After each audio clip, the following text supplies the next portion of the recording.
in that. So the MPP, as a political party, gave directive to its members to engage in today's exercise and that of tomorrow, right? Mind you, they are taking their internal elections from the grassroots level. They've asked the people who are voting tomorrow to go vote, all right, but immediately after voting, head to wherever the cleanup exercise is taking place. I think that's very encouraging, and that's kudos to the opposition party as well. So the call was made by the president. Ghana has responded. Great. Ghana has indeed responded. As you can see, we have live visuals on the screens, and it was coming to you. These are scenes that we shared with you from our correspondent, Obed Kingaglo, who is on the grounds. I want to believe he's in Nungua, where the vice president is expected to be to partake in the national cleanup exercise. Obed, tell us more. What is happening?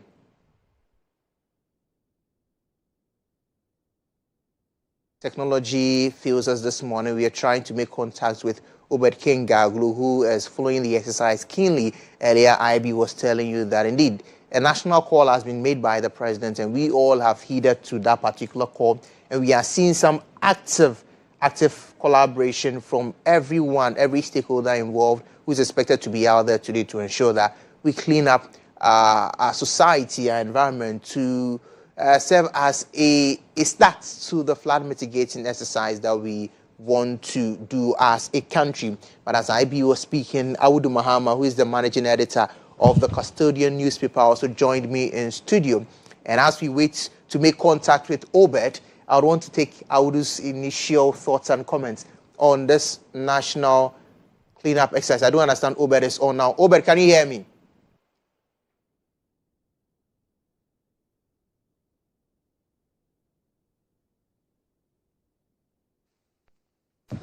Right, Emmanuel.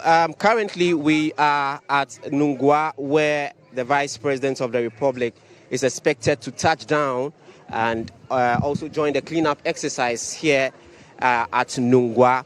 And before we came here, we also went to the Kwame Nkrumah interchange circle, where Zoomlion Ghana Limited and also the security agencies, the military, fire service, Ghana Police Service, are all on grounds to support today's cleanup exercise. We are aware that the President of the Republic will also join the cleanup exercise in some parts of the capital. But here in Nungua, we have encountered this refuse station, which rubbish has been collected for a while now, but we are told that very soon they will be cleared, because Zoomlion has made available some equipment to ensure that this is cleared. We'll be engaging residents. We see that a lot of people are participating today. Where we are currently is the Nungua market, and the market, all shops are closed for the cleanup exercise, and we see that the market women are actively participating for the cleanup exercise, and we see that they have joined the exercise, ensuring that their frontages are cleaned and all rubbish will be collected from their frontages. The drains also will be cleared, and to ensure that there will be free flow of water, because we are told that sometimes the place also floods. And so then in your shot, you see market women collecting their refuse, sweeping and dumping it here. And very soon, the Zoomlion will come with their trucks and collect all this refuse over here to ensure that there will be no refuse gathered here this morning. So the market women are actively participating today to ensure that the exercise is successful. Whether with that particular report from Nungua, what we are seeing is, as he mentioned, pictures, as you see on the screen, some refuse gathered over there. I believe these are collections from the past. We have Obed back on. Obed.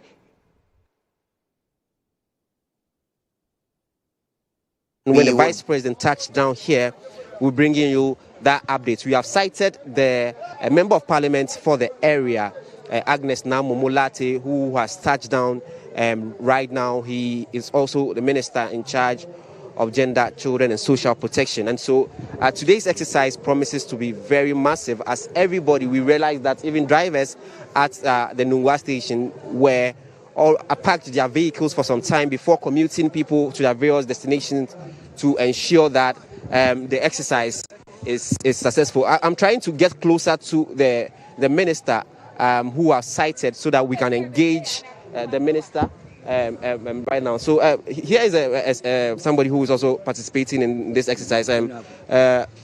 What exactly are you doing in today's exercise?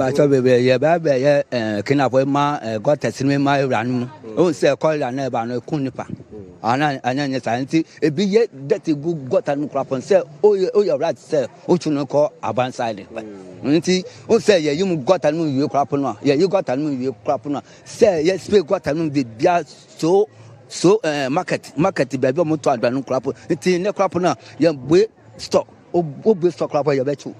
Thank you very much. So there you have a short, the Member of Parliament for the area who doubles as a Minister for Gender and Social Protection, Agnes Namomolate. Minister, good morning. Can we engage you briefly? We are live on GHOne TV. Thank you very much for this opportunity. What does this cleanup exercise mean to you as a Member of Parliament for this area? Thank you very much. Let me use the opportunity to appreciate the initiative of His Excellency John Dramani Mahama. This means a lot to not just me, but the people of GHOne. You realize that after the rains, there have been extra waste generated. And when you look at the topography of this place, we receive the waste from the top. So right from here to the coastline, we've been suffering since the rains, the downpour, heavy downpour. And so this is an encouragement to all to ensure that we come out and then we clean. If you had observed or you've listened around, we've been cleaning since it happened. But this is an extra motivation. And so we are going to keep cleaning until the place is safe. Right. Yeah. Beyond today, what's your advice to citizens in terms of keeping the environment clean? I think the most, making the cleaning exercise a part of our daily routine and life. And then the other one is making sure that the final disposal sites, not just clean and leave them by the drains, but making sure that once they clean the drains, the waste is collected and then sent to the final disposal site. So that is what we are working to encourage everybody about. Thank you very much for this opportunity, Minister. So that's Minister for Gender, Children and Social Protection, Agnes Namomolate, who is also Member of Parliament for this constituency. So there you have it in the shots. We see that the Zoom Lion truck is coming in to ensure that the refuse are collected and so that the place will be clean. And we have also here the Assembly member for the area and who will be engaging shortly to tell us how he's mobilizing people, his electorate, to ensure that this exercise is successful. We are live on GHOne TV. You are live on GHOne TV. You can speak Ganchi, English, as you feel so. Thank you very much for this opportunity. Tell us your name. Okay, Honorable William Agodai. Assembly member GHOne. Actually, what get a work market any vantage point in issues or more. Koni the next year, then we'll go what the other side there. No, will be a name. Go quite be an one. When what boy be ake on sa Nungua market, railway station, here come any for here because when I recently rain said in the morning, okay, ni BP ni egba mana ke individual machine. Wake His Excellency John Dramani Mahama, Shakashin, Wafe, Wabomode Koni, one year, what's our Akuchiam, Koni, ni Gata can be a choke, a bola can be here, when you watch Jamie, Benafeni, can you join by Lon Monde Kue, Ekanye, Ejine, Tekeno, then your bottom Ashami, Sosami, or be a living in Kunwan. All right, so let me explain briefly what the Member of Parliament for the Assembly member for the area has been telling me in language of Ghana. Basically saying that he's lauding President John Dramani Mahama for the initiative and that they are mobilizing everybody, market women, citizens, to ensure that today's exercise is successful. We also mentioned that due to the recent flooding, which saw a lot of people affected, they are going to ensure that they go full length to ensure the success of today's exercise. Opa, the meantime, people ekun kefi ona ke me amemachun ye heni asani nu echon as assembly member ni ye ya assembly ye mini ye fio ye na kan ni bi ye. I think I maybe committee no previously ni tomelo you na kan ni.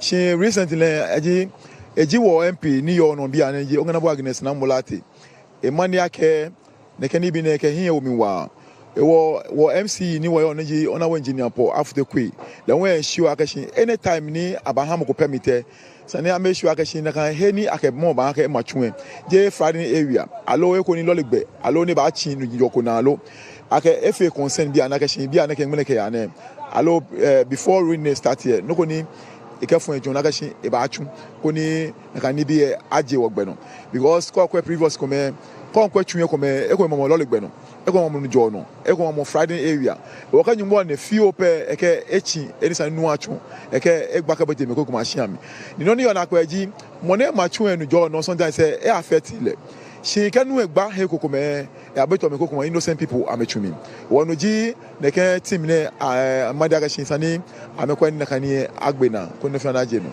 Right. So there again I sought to find out from him what as an assembly member they are doing to ensure that persons who build in waterways to obstruct the way of water, which also contribute to the flooding in some parts of the capital, are dealt with. And he tells me that as a member of the assembly, they are ensuring that persons who build in such waterways are dealt with. Ofane dani obaya minta mabibo ikun ake mini yebogbe na no osusu ake abanya fe ni flooding ni happen on your mane mi ibanye ipa yesu mo ya ke mo ma bi fe nga ke keji wo pa bola ke gota jami wo ni wo meshu agashi biga be fe wa ku che ma fe fali be na fe nyumbo ne nuwa na ewe ni eya I think I should get me say ba afo ni mi niga bo yo ne I think go ba assembly mi ji west committee chairman anytime fe wa meeting ne emphasize agashi ne ke twini amamo ye he ni sa ne o meshu agashi we should very make critical as on shagashi wo kwena kan ni be jogbanda ni wo ha permit ni me aka monu ye waterway sana ko ni be ge fe nuwe anya ho ko wo kra wa ko chi ami hu ojogba eke o ba jowo won jinga o kan man bi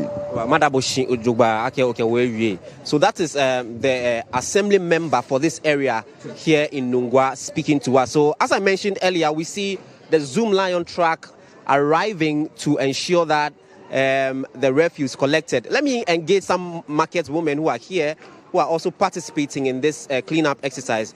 Madam Ufane intoni ke bwa gbasa ne few ufine ubache ogbe hami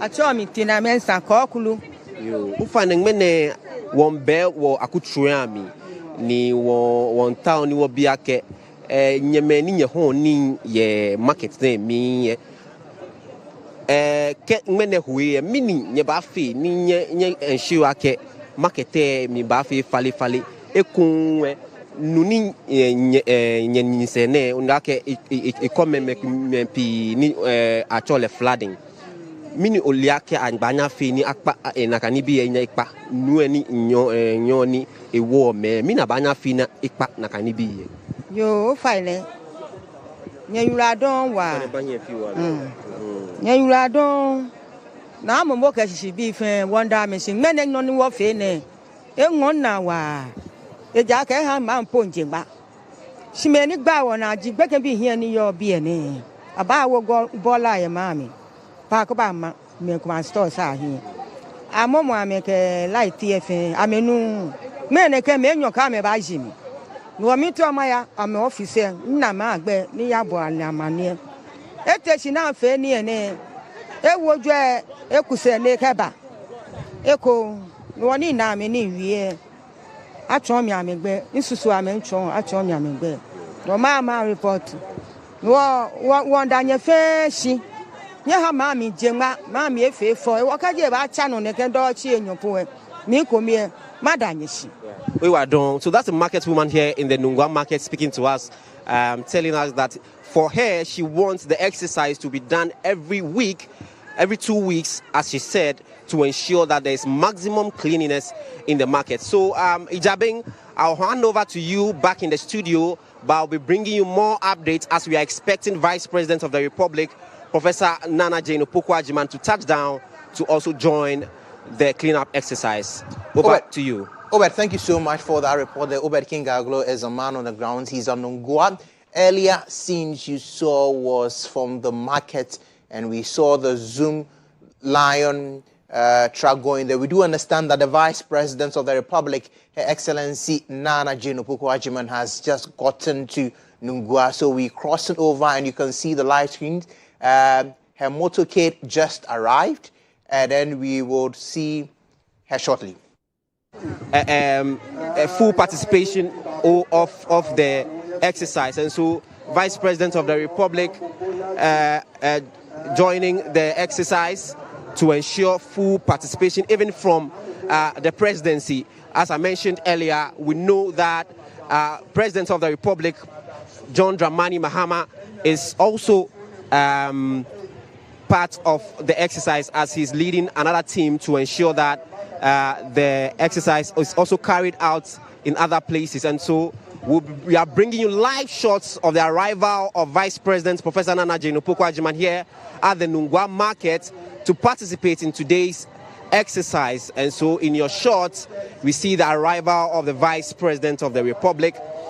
She will get down very soon from her vehicle as we see the security detail arriving ahead of her. And so we'll get closer as the Vice President arrives to bring you live pictures and videos of her participation of today's exercise. As you are aware, we initially spoke to the Member of Parliament for the area, Agnes Namumulate, who told us that they are going to ensure that beyond today, they ensure that citizens here clean their environment and ensure that the rubbish are collected from the various points that they gathered them. And so you saw in the shots that the Zoom Lion truck was carrying the refuse as they have been collected for some time. And so Vice President of the Republic, you see in the shots.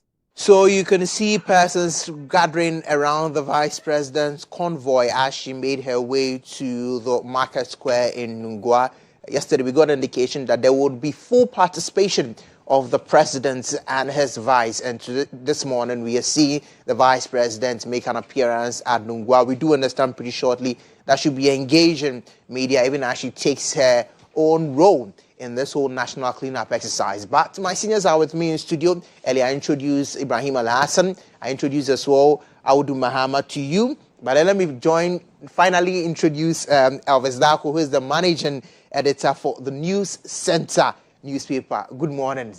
Morning. We are grateful that we all could be here on this very important day. I picked your initial comments. I'll go to Audu Mahama now to pick his thoughts on the whole national cleanup exercise. Oh, that's a good morning to cherished viewers. Very, very loud. But the president has, as you said, made a national call. And I think that Ghanaians have embraced it. Whilst I was driving here, I saw a lot of people on the streets. People are actually cleaning. And it's been good. It's been great. When president makes a call, the first gentleman of the land, if you're a citizen of the country, you just have to obey. And I think Ghanaians are obeying that call, and they are doing very well. My worry is what happens after today and tomorrow.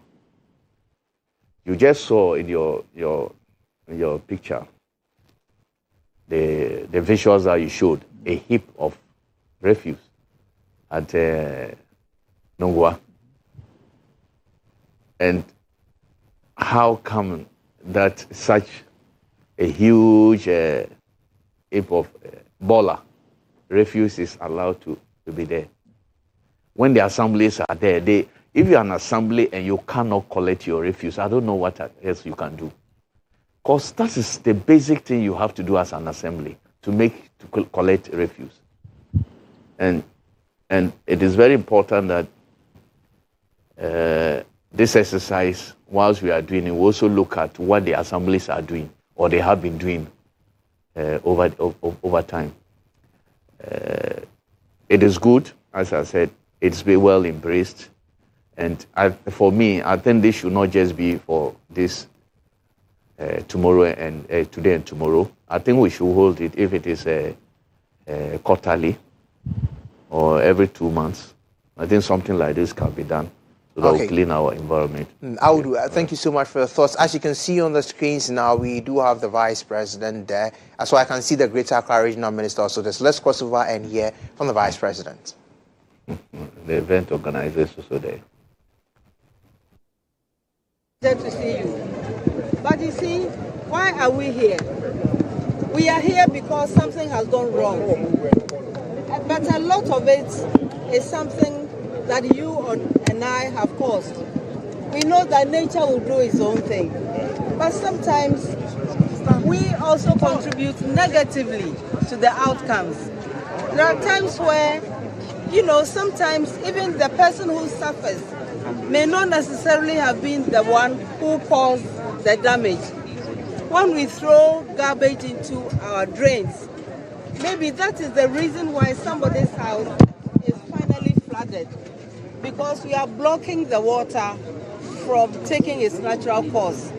So this should be a wake-up call to all of us. We all know the right things. We don't need any sermon. We know. Let's do the right things and protect each other and protect our country. But I want to thank you all for coming out to help, because this is the time we should all show love. We should all support each other. Thank you very much. So you just heard from the Vice President of the country, Your Excellency Nana Jane Agyabeng. In your shot, you could see the Deputy Director of the Deputy Chief of Staff in charge of operations at the Jubilee House, Stanislav Zoche Dogbe, in the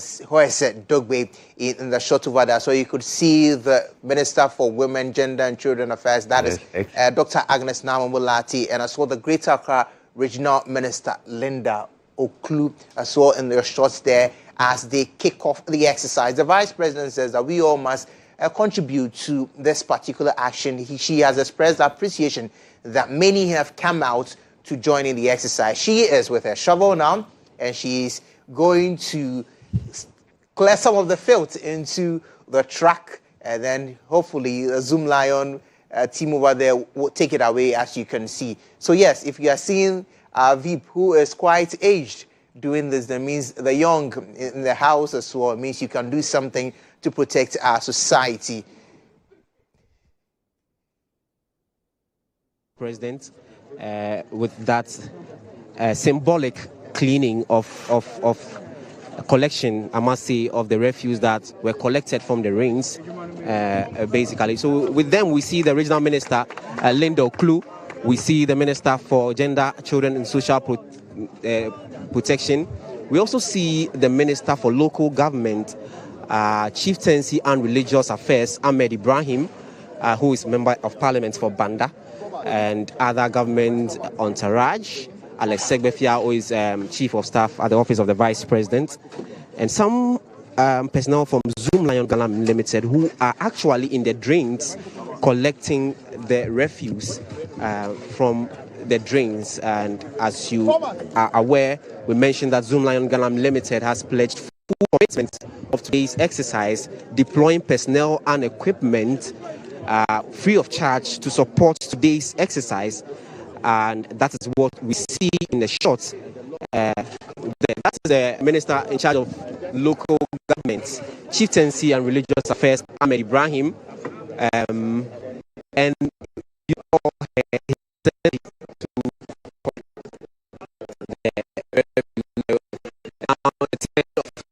Minister of Children and Gender Protection, Nungua, who is the Regional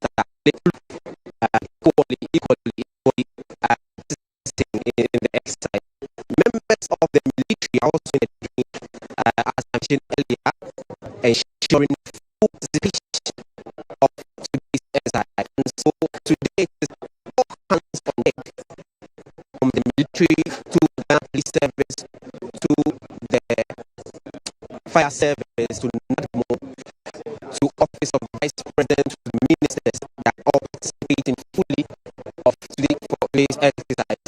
Let's move forward and see if we can still engage some more people. The minister in particular, the chief of the area, also participating of the area, participating in the exercise to ensure that all indigents here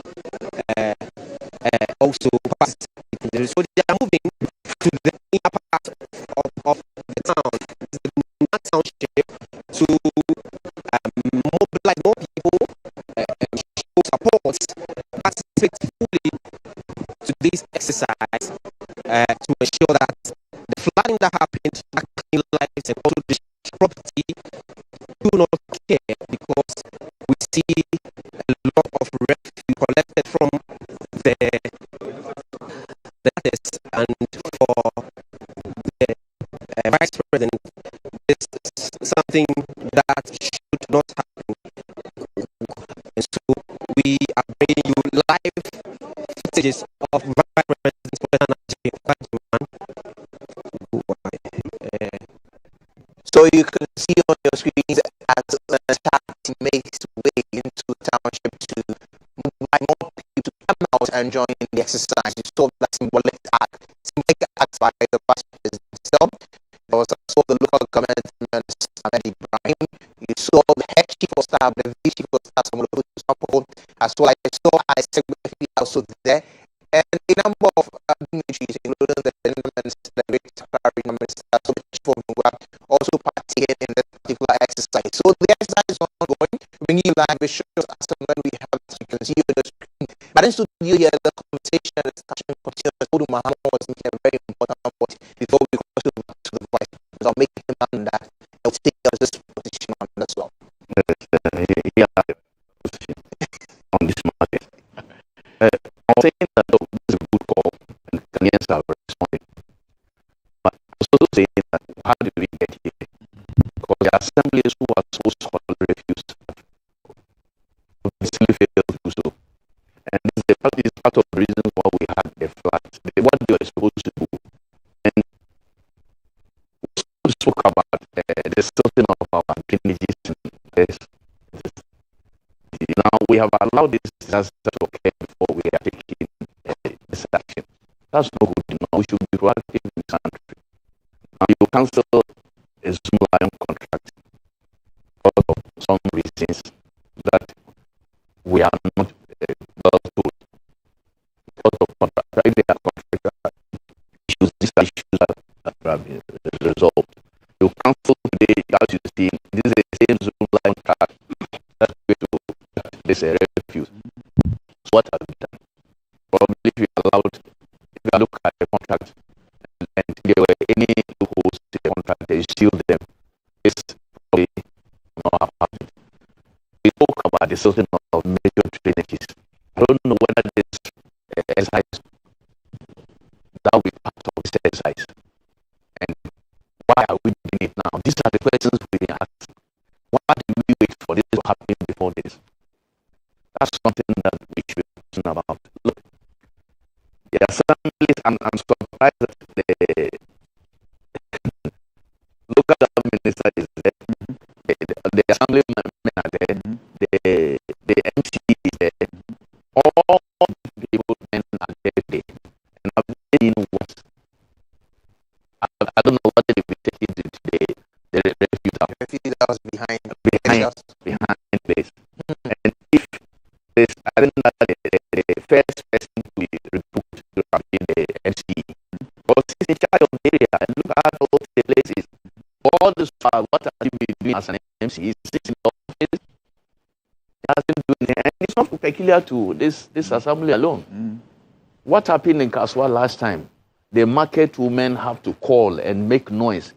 The refuse there was an eyesore. And that's all over the place. So all this, the 18 months that these people have been in office, what have they been doing about Bola? Even collection of refuse is a problem for them. And we are paying them. Or they've not been receiving their salary. I hear their salaries. Their assemblies. Their MMDCs. Oh. I hear their salaries are not coming. Maybe that's why they... And that's why they are not working? Maybe. You know, what's the reason for them? They even took money. You know, the contract, when the contract was abrogated, what we are hearing, we are learning is that the monies have been given to them. The minister confirmed that. Yeah. The monies have been given to the assemblies to do this work, and they have failed. Yeah. So what is the president doing about it? What's the president? Whilst he has called us to do this job, what his appointees, what is he doing about them? Their failure to clear the refuse and also make the capital city clean. What is he doing about it? So Ghanaians have responded, as I said. For me, I think this should be a continuous process. Once a while, that call should be made for us to come and clean our environment. I think it's a national call that we must all heed to. I know my brother sitting by me has a more radical view on matters. But I think that when disaster happens, you just have to come out and the need for. That's what we are doing. But going forward, assemblies must say, what are the KPIs given to them? What are the KPIs given to assemblies? The regional minister, the country, and look at how region is. That's the only thing I agree with Elvis. Sometimes we are jokers in this country. We say it so much, our performance is very split. Elvis, I would Mahama says he's handing over to you. Your thoughts, your initial comments to what we are seeing happen today, and then that will be into tomorrow as we kick off the national cleanup exercise. Well, I always say, this country, we are just not serious. We are just a country of jokers. Somebody said when God was in that place, he used his channel to Ghana.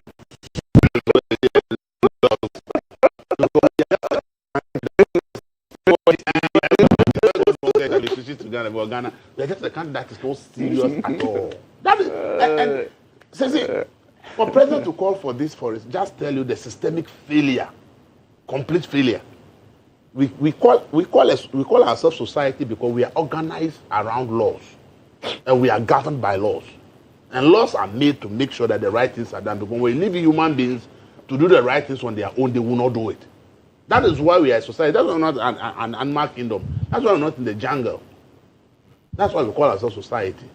So I just can't fathom how a president will be begging the people to come and do cleanup when you have all kinds of state institutions whose responsibility it is to do this.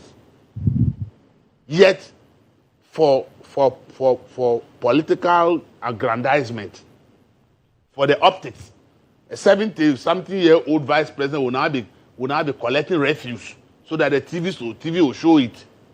If your mother is that age, will you tell your mother to go and be collecting refuse in the gutter? Let's apply common sense. This country is just something. Sometimes I ask myself, really, I want to say that when people travel out of this country, they don't return. I don't blame them. I just don't blame them because everything in this country doesn't seem to be working. Vice President was and then we sleep and wake up and said, Ghana will be a developed country. Ghana will make progress. My foot. Do you think that countries that make progress is how they do it? It's not how it is done. So I don't see how a president will call for a clean-up exercise. It's a shame that a sitting president is calling for clean-up exercise. Instead of calling his MMDC and say, I give you 3 months. If your metropolis is not clean, I'm firing you and replacing you. The president rather has decided to take the blame and is begging the people to come and do the work that the MMDCs are appointed to go and supervise and make sure it's done. So why did you even appoint them? Then the president to fire all the MMDC because he now wants to be the MMDC for all the Ghana. So we are because it's simply a job that MMDC are supposed to do. It's not the president's business. If somebody's work is bad, fire the person and replace the person. The cleanup is the first step in the whole thing. It doesn't need that. We are paying this bill with our taxpayers' money. They get free V8.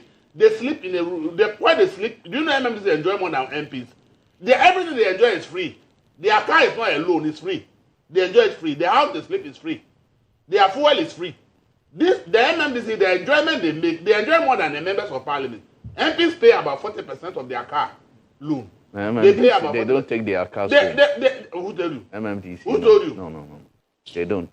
Please don't interrupt. When they leave office, they leave. So you see, for a president to be doing this thing, let me tell you, it's a they don't big take them home. message that we are a failed state. No, they don't. We are just not ready to get the right things done. So a whole sitting president who has appointed MMDC to supervise assemblies, and assemblies are not doing their work. That's why there's filth everywhere. Now the president decided to take the blame and say, oh, they're all gonna come and let's go and do the cleanup. Meanwhile, we are paying people every month to make sure that this is done. But we are not paying people for our irresponsibility too, because we have a role to play. So what about our irresponsibility as part of the problem? That's why I told you that. That's why I call it society. If society is governed by laws, somebody is supposed to enforce the law. That's why the assembly have bylaws against sanitation. That if you undertake insanitary activities, the assembly is to punish you. Yesterday, the KMA began a particular exercise. The concern that have come out is that they are going to places otherwise that they shouldn't be going to. It's like people are being unfairly targeted. So that is the problem. What is unfairly targeted? The place is dirty, and the law says this is it. Let's stop giving this kind of foolish explanations and excuses. The media, we are biggest of problem. The person is doing the wrong thing, and the person gives a stupid explanation. The media is highlighting the stupid explanation. You see, if we want this country to move on, okay, we must bite the bullet, okay? If we want the country to move on, we must bite the bullet. If we are not willing to bite the bullet, we should all forget about development of this country or this country making progress. As I said, that's what we are called a society. We made laws to govern ourselves. The laws are to be applied to everybody, irrespective of who you are. So the president... And that assemblies are to make sure that there's cleanliness in the entire jurisdiction under them. They have bylaws to enforce that. People sit in office and they collect, and they don't think. That is the problem I have in this country. They don't come with any proper thinking, outside the box thinking to solve problems. They get appointments, sit in office, and every month collect their salary. That is the situation we have in this country. So we have a lot of people in the office. They are just doing routine things. You don't see them doing anything significant that brings any change. So how do you expect the country to move forward? We are living in Accra. We are told by the data that Accra alone generates over 4,400 tons of refuse a day. Okay? We are only able to collect about half of it. So why is somebody not asking why are we not able to collect the rest half? What measures are being put in place to collect the remaining half of the refuse to make sure that the city is clean? Nobody is talking about it.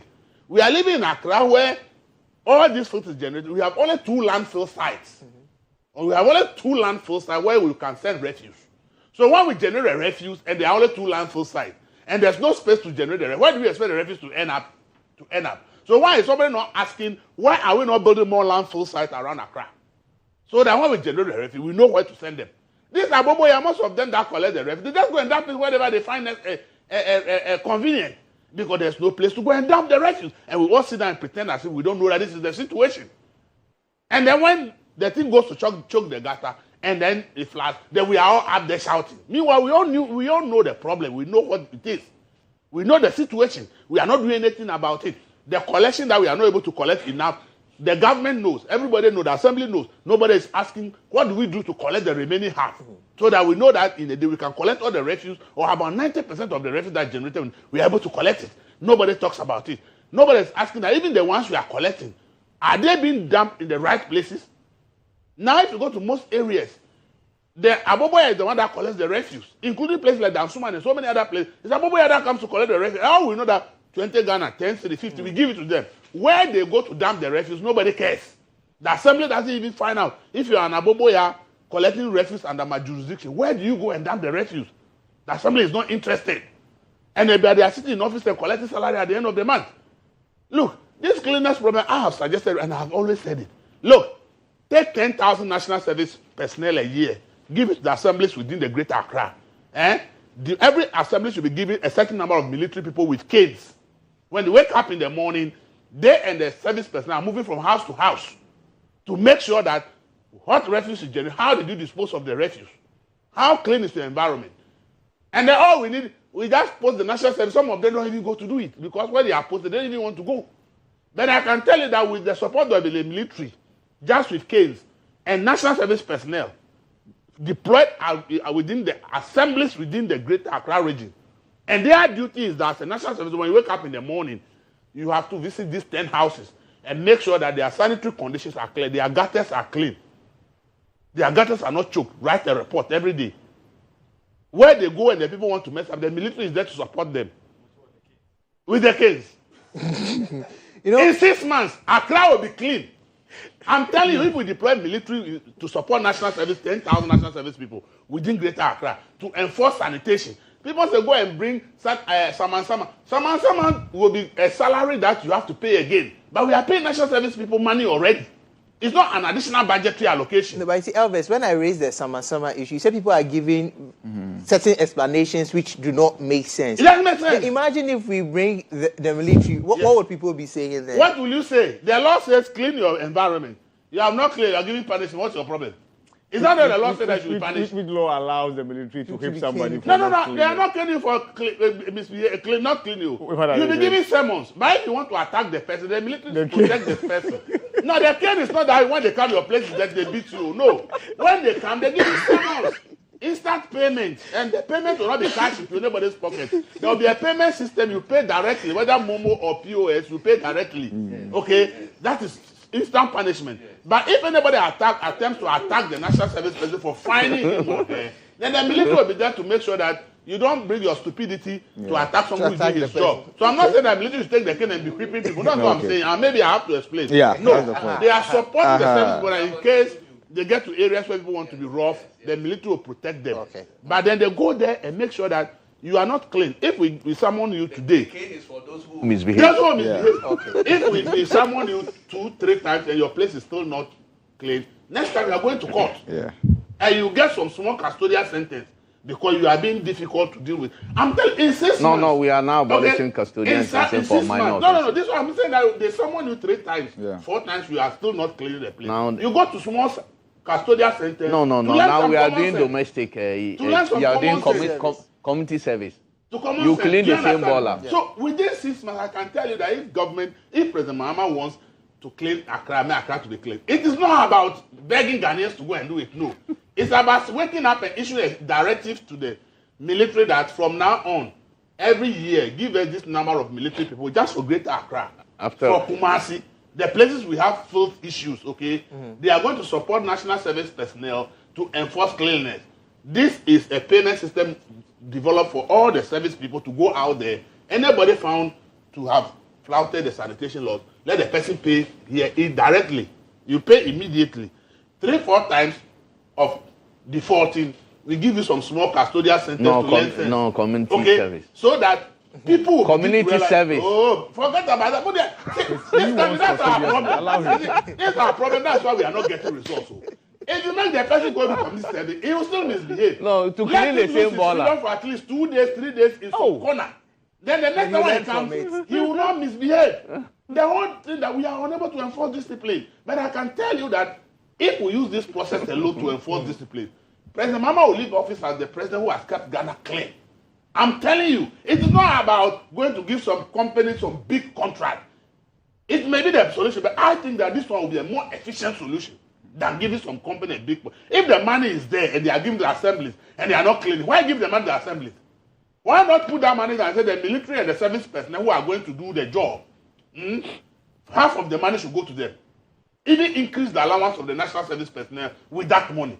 As people must come out with out of the box thinking to solve problems in Ghana. But they go to office and this is how things are done. I'm appointed. You also follow the same route.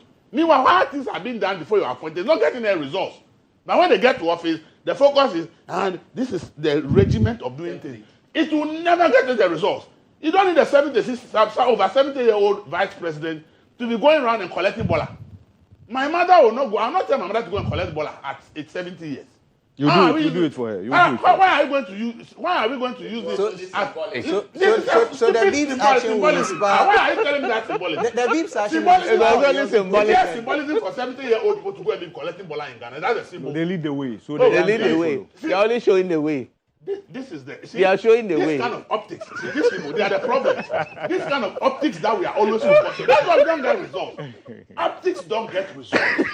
Optics will never get to the result. Oh, yeah, let's have a solution to this problem. Create more landfill sites for Accra.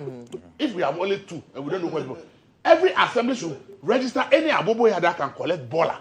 Anybody that want to collect refuse and must be registered. And must know why they do the refuse must be monitored. Yes. But if we just allow them to go house to house, they collect people their money, they collect the refuse. Nobody know where they dump it. Look, about a month ago, I went to Wager barrier. Yeah. On my way back on a Saturday, I saw over 500 aboboya parked on alongside the road. All of them with refuse. Why? Yeah. They can't get a place to dump the refuse. Yeah. Just a month ago, before this flood, over 500 aboboya, they were all parked along the road. Yeah. All of them full with bola. Because they have nowhere to go. And I have to do, they don't have a place to go. Where they were supposed to send it in, the man has closed it. Do you understand? Because they've cancelled and contract. So if the person who is doing the aboboya has collected money, tomorrow you have to go and collect another one to be able to get chop money. Yeah. And the aboboya is full. You will find a way to go and dump it somewhere and move on, and tomorrow go and collect another people there. We'll find a different and dump it. When the rains come, all of us will suffer.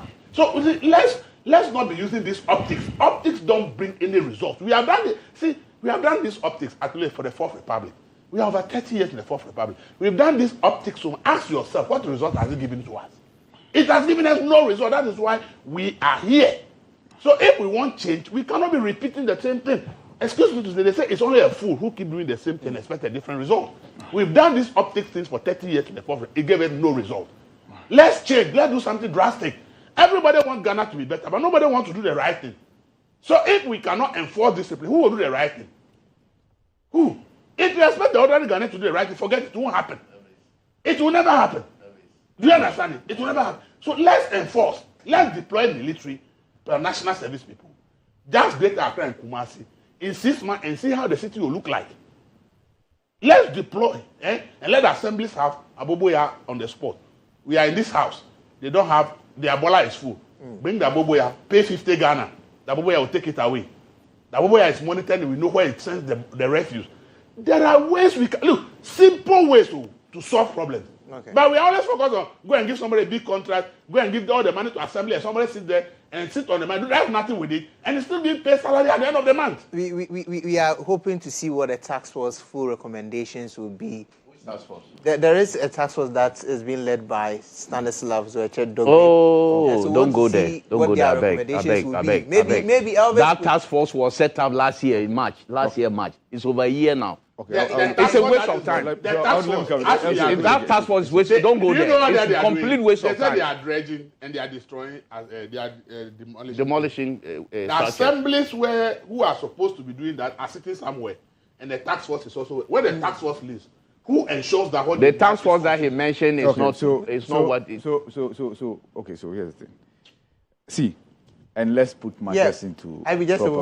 We need to go for this quick break. When we return, I'll make IB make his point on this particular matter, this tax force issue, which you and Elvis don't agree with. That they are task force. Task forces. Look, we'll come back to it. I am beginning to support. After this break, we'll come back to the conversation. Stay with us. Don't go anywhere.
The Week in Review segment, we've been discussing largely the post-flood measures that the government is undertaking. We have been heavily discussing the national cleanup exercise. We took you to Nungua, where the Vice President, together with some other state officials, the local government minister, gender minister, Greater Accra regional minister, and some other officials from the office of the Vice President, where Nungua, where they did that symbolic act to start the day, and as well moving to mobilize persons to join the whole exercise. There's been some conversation in studio really about what we need to do exactly to ensure that Accra and many parts of the country becomes clean. IB was about making the point before we went for that break. IB? Yes, Emmanuel. So, any country that's not ready to confront its sanitation challenges head on, it's not ready for development. And I'm sure for that, everybody knows. If you are not ready to deal with your sanitation challenges, you are not ready for development. I've always been befuddled by why Accra as a capital is not even sewered. And what do I mean by that? In any capital city, worth a sort, we should not be having vehicles coming to your home to empty your latrine, to empty your fecal matter. No. We should have a centralized sewage system which is connected. So where we are, part of Adabraka, part of the ministries, Ring Road, and many others have been sewed. And so you don't see trucks come to anybody's home within these catchment areas to empty fecal matter. You don't. Because it goes directly to a place you call Lavender Hill. There is a plant there that treats that fecal matter. Unfortunately, we didn't extend this to other suburbs of the city as development caught on. So even East Legon, the sewage system is not centralized. Many other places, that's how come you will have to pay for a truck to come and empty the latrine. So from there, sanitation challenge number one. Now, you related to the task force. I think the Standobe task force has now been overtaken by the military task force. Yes. So the Standobe task force is no longer in existence. What exists now is the one that is led by... no. I thought that the Standobe for his part, he goes with them. We saw the pictures. But the military has taken over.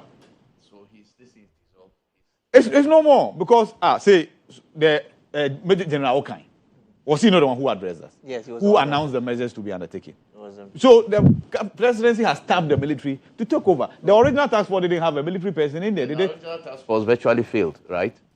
That's not my conversation. Okay. I'm just saying that is mine. Now, that one is my conversation when you come. So it is that task force led by the military that did some tour. Yes. So when they relate to the Silton, yes, I've equally seen some excavators in some drains undertaking the Silton. Again, structures have been marked for demolition. And I've seen structures with red paint written on them that they've been marked for demolition. And what the task force tour discovered was an eyesore. Somebody, it's bad enough that you've constructed your house just by the storm drain. But guess what the person did? The person extended the wall to cover the storm drain and decided to leave a small opening, right? In the person's estimation, that small opening should be enough for the running water to go. Well, it's not enough. But his fence was very tall. So he's insulated. But guess what? Other people were not insulated. The others in the environment, in the community. So when such a structure is earmarked for demolition, you have no sympathy from me. Now, aside that, I'm sure what the president has done, and then I'm very glad the president did this. I was one person who spoke on Star FM against we checking our responsibility and tapping the military to come and clean our mess. I didn't even know that the president was going to ask us to clean our own mess. Because the original plan was to say that, you know what, we have experienced flooding because we were dirty. We had experienced flooding because we were indisciplined, right? And then after the flooding, the entire city was dirty. But you know what, we have men in uniform. They are at Burma camp, they have nothing doing. You know what? Come and clean our mess for us. I was not for that. And I spoke against that. And then I sat here last week and said that I hope the intervention of the military will be to maintain some discipline and then ensure that structures are cleared from the waterways. and not for them to come and do the heavy lifting for us and clean up the mess we've created. And the president said, you know what? As a people, let's clean our own mess. Let's engage in 2-day cleanup exercise. Great initiative. And Ghanaians have responded. What we have seen the vice president do is to just announce to all of us that let's put our shoulders to the wheel. Let's undertake this exercise. You saw the debris she lifted with a shovel onto the wheelbarrow. It had already been placed there by the military who were cleaning the gutters, right? They have moved the debris or the silt from the gutter, placed them on the shoulder, and then the woman then lifted that silt and then put them to the wheelbarrow. That's symbolic. We are not saying 70-year-old mothers, grandmothers, should go and be cleaning our environment for us. No.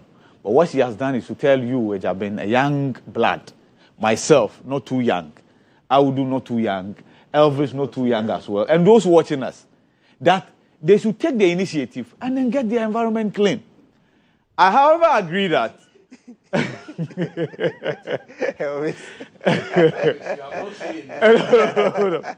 You see, what matters to me is the heap of refuse and garbage we saw there. And I was here saying that I would have wished that Obed had asked the gender minister whose constituency the heap had collected itself and peacefully resting.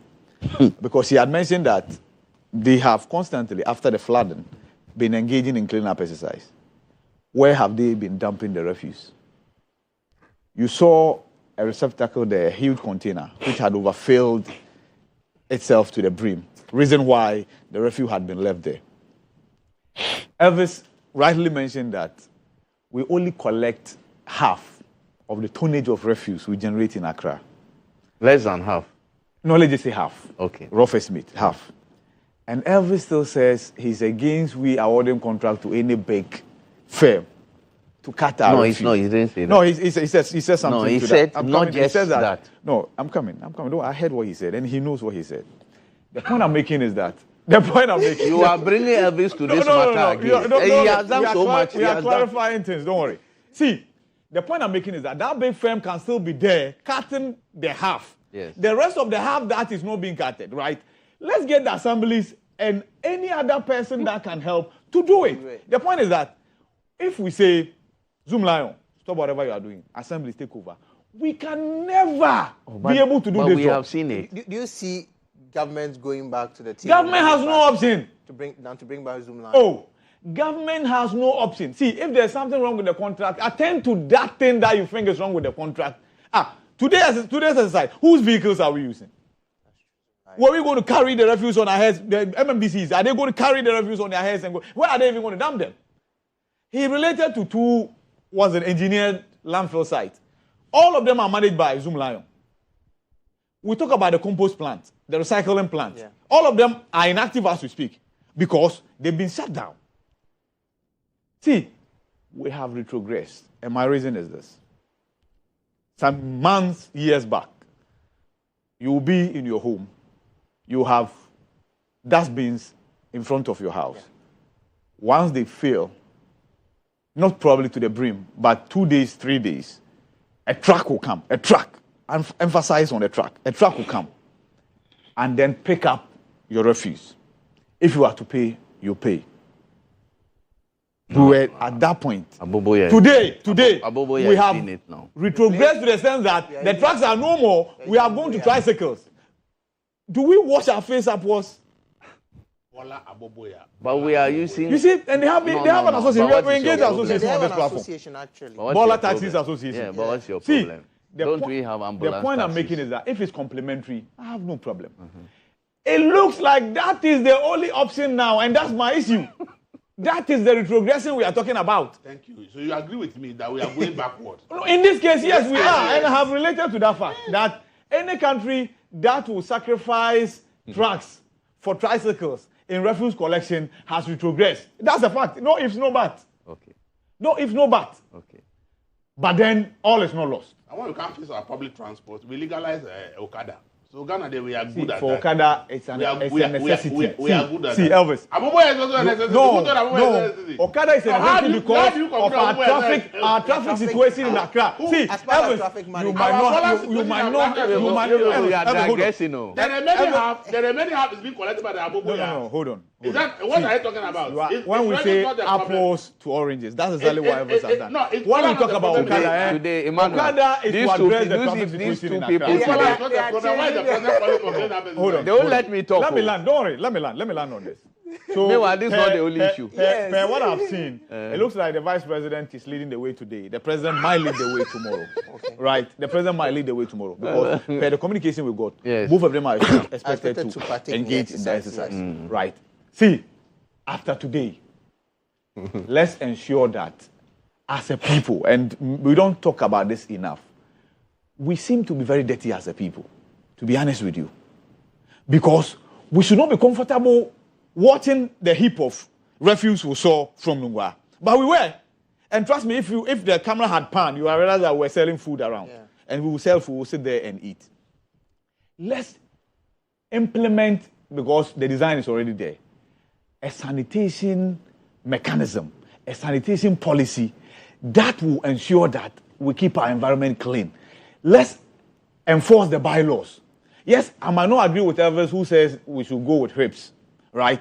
But there are bylaws that will exert some punishment from you if you litter indiscriminately. Those people who keep their refuse in their compounds are waiting for the rainwaters to come for them to empty them into the gutters. There's a way we deal with them.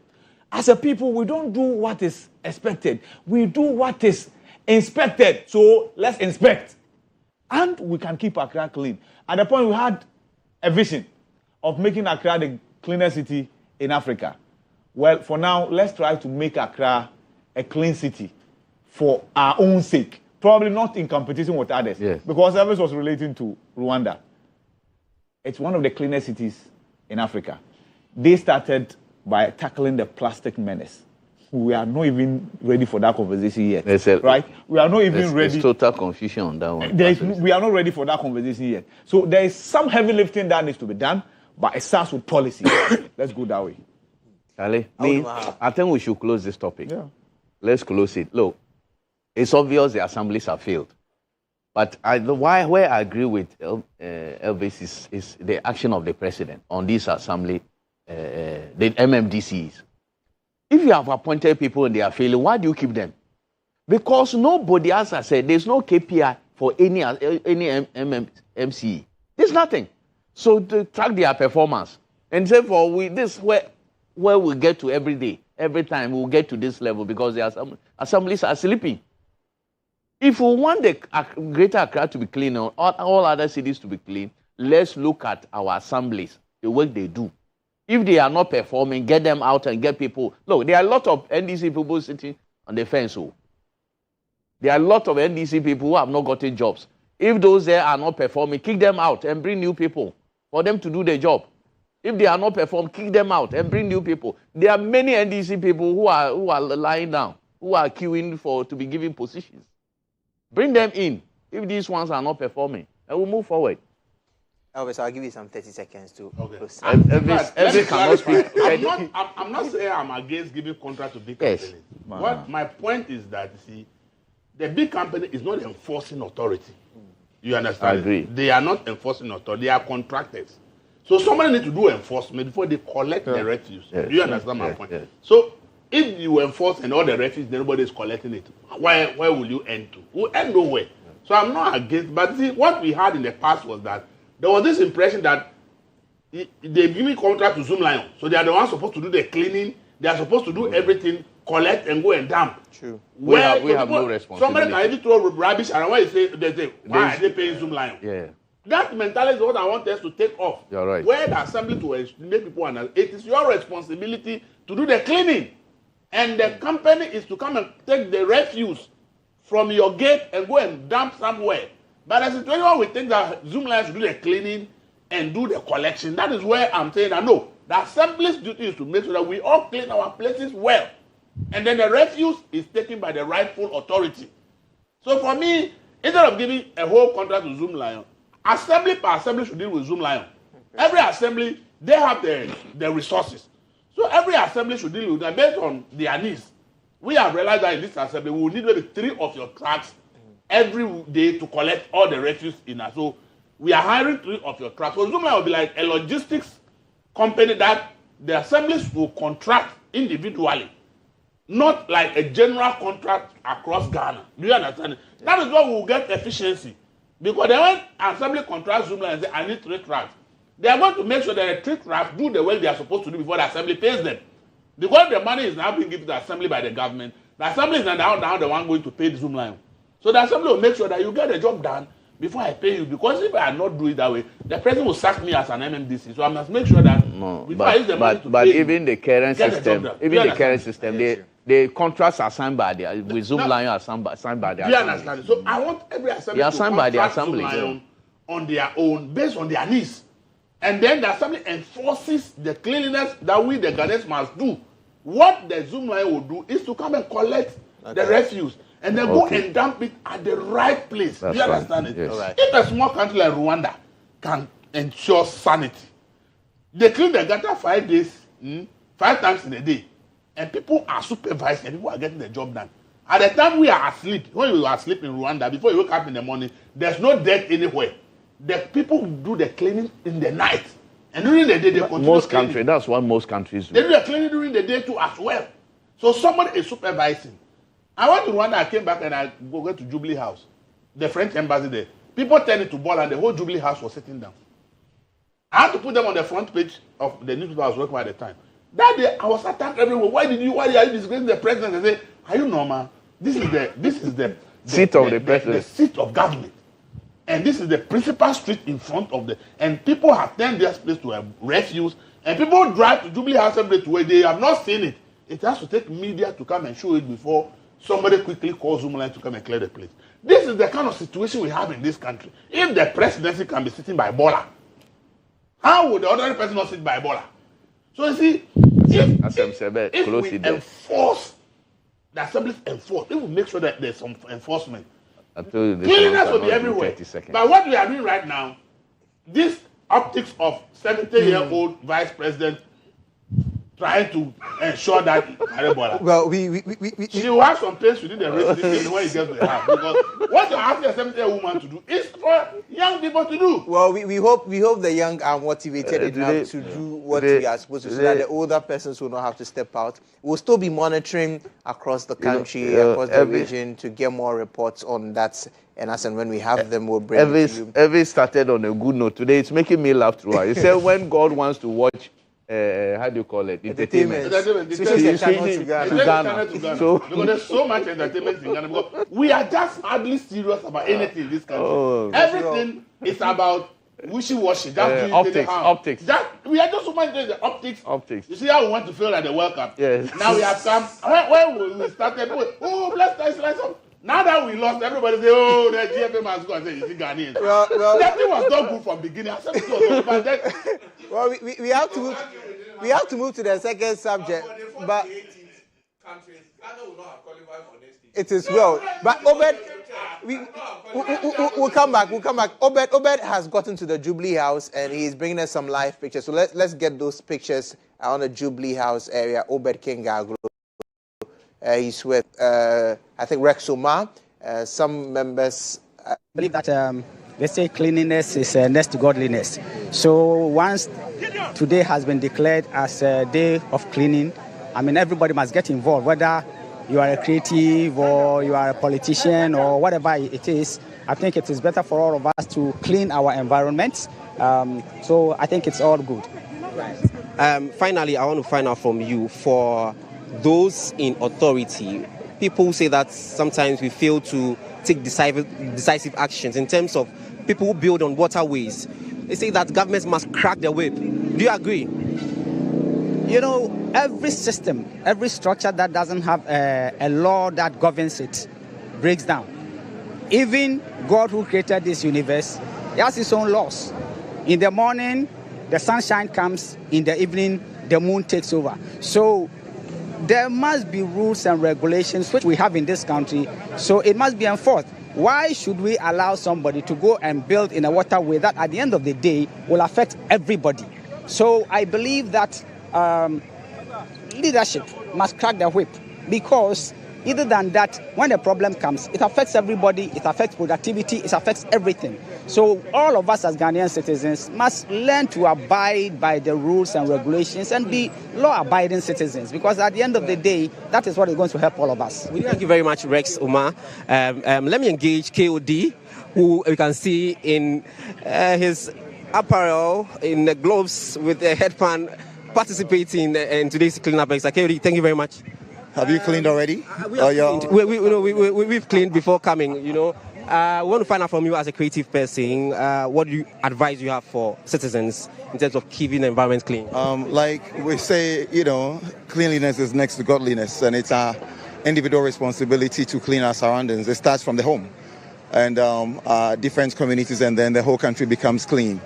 Those who eat in their cars should keep whatever they have in there, and not throw them off the streets, and just take them home, and then let's all keep the place clean. Right. Thank you very much, KOD, for engaging me. So from here, the Jubilee House, we are moving to another location for this cleanup exercise. So you see, currently here at the presidency, Vice President of the Republic is part of this exercise, and we are trying to engage more people as and when we get them. And so from here, the Jubilee House, we may be moving to the 37 Military Hospital to continue the cleanup exercise by Vice President Professor Nana Jane Agyabeng. So we will get back to you.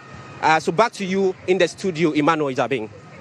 Thank you so much for the live picture. So the Vice President's team moved from Nungua, and they got to the Jubilee House area where we saw some presidential staffers working to ensure that the environment is clean. And so we do understand that from the Jubilee House, the Vice President will move to the 37 Military Hospital. We'll bring you live pictures as and when we have it. But it's time for us to discuss another matter that has to do with the tenure of the president. An interpretation is being sought at the Supreme Court on a possible third term for President John Dramani Mahama. This time around, I don't know if I should start with Audu, I should start with Ivy. Let me go. Ivy goes first. Yes. So, Ken Kranti and one other, I'm told, a citizen from the northern part of the country. Yeah, Ganiu. Yeah, I think it's a good Ganiu Al-Hassan academic exercise. It's good. And I say it's good because I was in Parliament when almost all the justices of the Supreme Court today were vetted. This was one of the questions put to all of them. All of them. And the answer was unambiguous. No. An emphatic no. That was what they said at the sitting of the appointment committee. The argument from the plaintiffs is that when they say a president is entitled to 2 terms, in this case 2 terms of 4 years each, right? It must be consecutive. So first term, like Akufo-Addo did, second term, like he did, and we say goodbye to him. Yeah. But when there's a break between the first term and the subsequent one, the subsequent one should count as another first term. That's it. See, this is not Makola law or KJTR law. This is the basic argument. This is beer bar law. This is the basic argument they are making. Complete beer bar law. Right. But you see, in every law, don't look at the letter, don't even look at just the spirit, but add common sense and logic. Add common sense and logic. There's a reason why when you die, unless you are in the Bible, you don't wake up. When you are here today and the doctor certifies that you are dead, right, and science concludes that you are dead, you won't wake up because you can only live once, right? But the law says a president should serve 2 terms. It must mean 2 terms. It doesn't matter whether it's in the morning and evening or evening and later afternoon. It must be 2 terms. But you and I can sit here and pontificate and make that argument.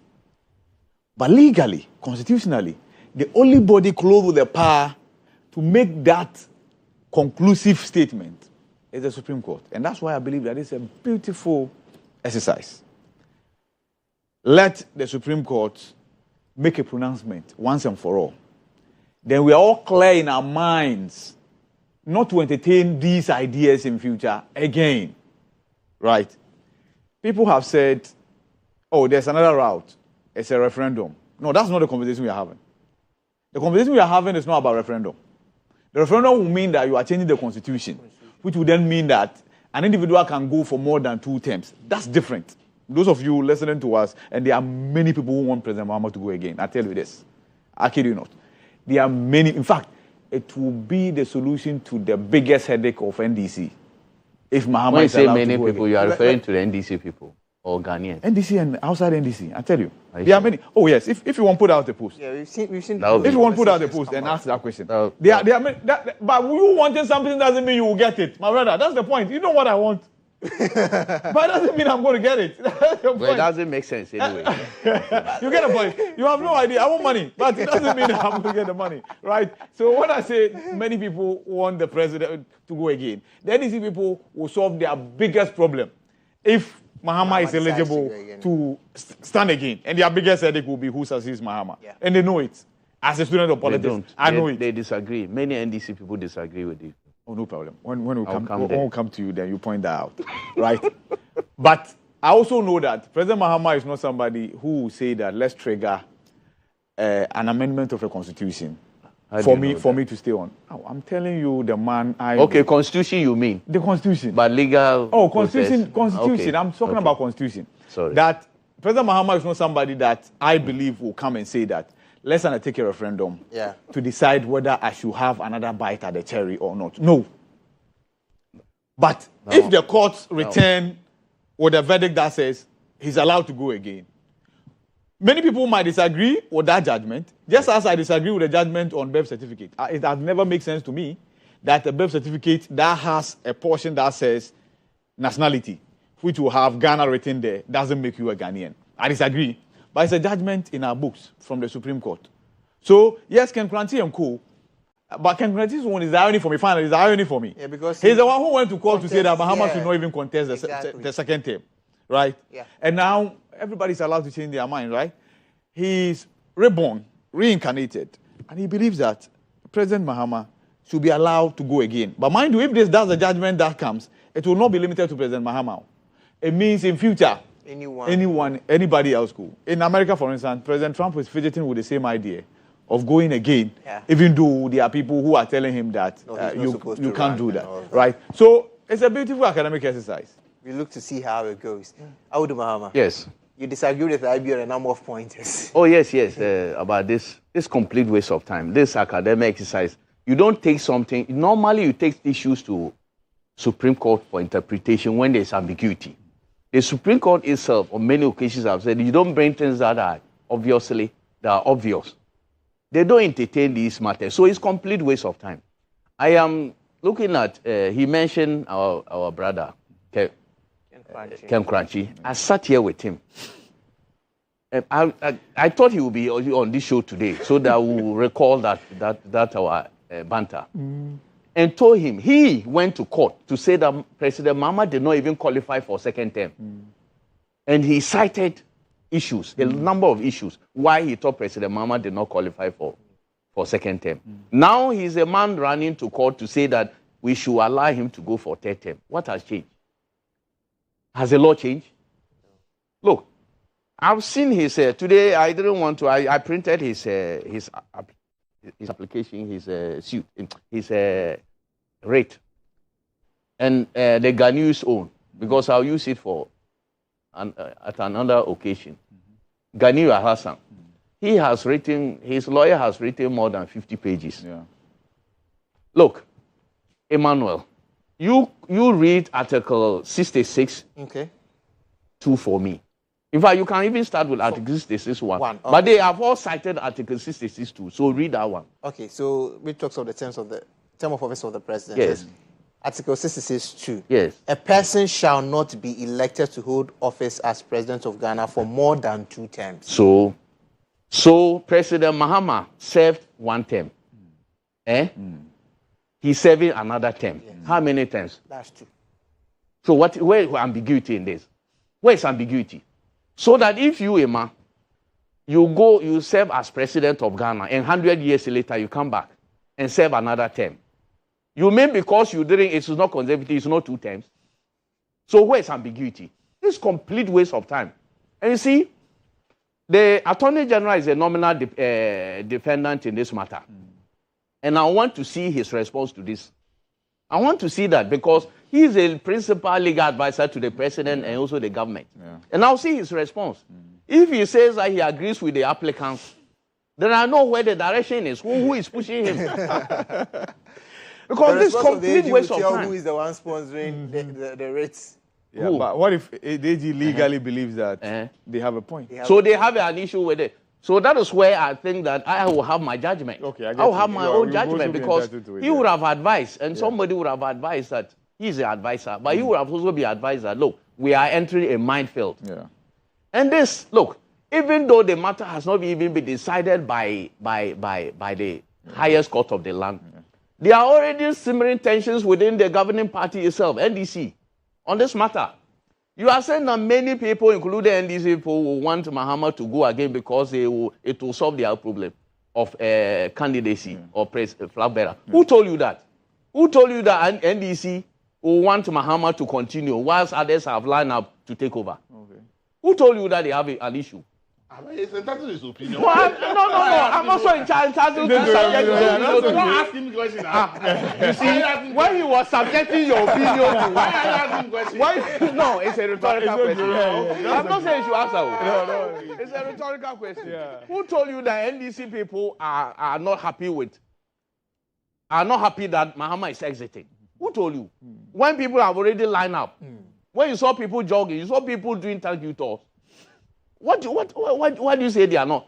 People want him to. Some people even want to see his back very soon. A few people. A few people who told you that. So that one about it be happy. Did you hear on June 4th, just last month, what the General Secretary of NDC said? He said those, and there are many people, as you said, there are some people who are around the president who, when you talk to them privately, they are toying with this whole thing. Some people around the president think that the president should have a 3rd term. And that is why the General Secretary said that those people are sycophants and bootlickers. And it became a problem even within the party. Why? He said even the founder of this party, who was a military ruler, he became a Democrat for 8 years, he exited. He didn't say that he was even going to change the constitution to go for 3rd term. Look, I have said that if President Rawlings wanted, in the first parliament, wanted to change the constitution, they would have done it, and the referendum would have stamped what this would have done. Parliament would have done. Because the man was extremely popular. This is a military man who had done, of course, he had done 11 years as a soldier, and he did another 8 years. Maybe probably okay. So those who are toying with this, who are wasting our time with this, they probably think that President Mahama is irreplaceable. Nobody can replace him in NDC. That's their cup of tea. But for me, I think that is complete waste of time. And as he rightly said, almost all the Supreme Court judges, not just almost all I think that many of these people who have been at the Supreme Court, I think we saw their vetting. Yeah. Almost all of them. We saw almost all of them, they are vetting. Yeah, and all of them have been asked this particular question. I want to see whether they will change their mind as a group. But individually, they've all said that it's no. The 2 terms is 2 terms. Whether you serve for 4 years and go back 100 years later, you come and serve another 4 years, it's 2 terms. A person, I'm sure my senior brother is a person. We all know. Yeah. Is he not a person? Yeah, cannot be president of Ghana for more than 2 years, 2 terms. So he served 4 years, he served another 4 years, 2 terms. Why was somebody saying that he must necessarily, that the 2 terms must be consecutive? It doesn't make sense to me. So this is complete waste of time. And I think that, as he said, for me, in my mind, there's no confusion in this provision. They want to create confusion in people's minds, and think that confusion that they want to create should be killed at once. The Supreme Court should not waste time on this matter. And let us have our peace. NDC will get somebody to represent them. in 2028. Yeah. Look, I don't want to go into certain places because if I say something, people may say that I am being diabolic. But you see, there's nobody who is indispensable in any political party. Yeah. When you serve and leave, and other people will take over, and that's what is going to happen.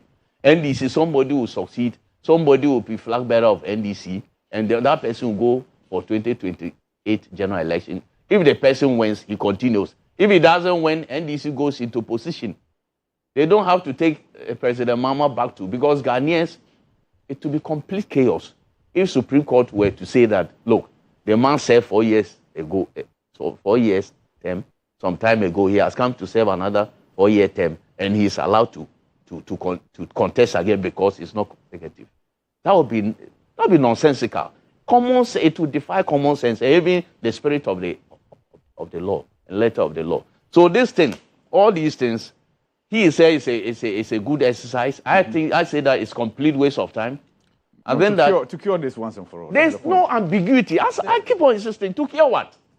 There was no ambiguity when Mahama had done just one term and was returning. But Ken Kranti went to court that. But that's why I have problem. I wanted it here. I had argument with him. The court made a determination.